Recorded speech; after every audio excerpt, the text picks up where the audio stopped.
Kilalanin natin ang inspirasyon na handog ng isang Pinoy marathoner na late bloomer mang maituturing sa running community. Patuloy namang nagsusumikap para maipalaganap ang healthy lifestyle. Kung sino nga ba siya, may ulat ang aking teammate na si Bernadette Tinoy. Taong 2023 nang sinubukan ni Thais Estrada ang pagtakbo sa mga run event dahil na rin sa pag-eengganyo ng kanyang kapatid.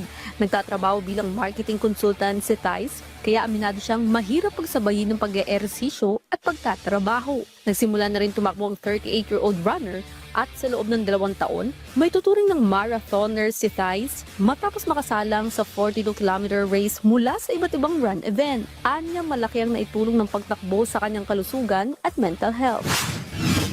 Ayoko talaga ng running sa totoo lang nung una kasi ang feeling ko parang mag-isa ka lang lagi. Parang paano yun, di ba? Mas gusto mo sana na may kasama ka. Pero yung nagbago sa akin, yung nakita ko na may mga run club na pwede ka palang hindi mag-isa. So yun parang napasama ako na parang biglang pwede palang 5 kayo magkakasama tumakbo, 10. Ngayong Hunyo naman, excited nang sumalang si Thais sa gaganaping dream run na handog ng Run Rio. Dito tatakbuhin niya ang 30-kilometer run bilang paghahanda na rin sa pagsalang naman niya sa Chicago Marathon ngayong Oktubre.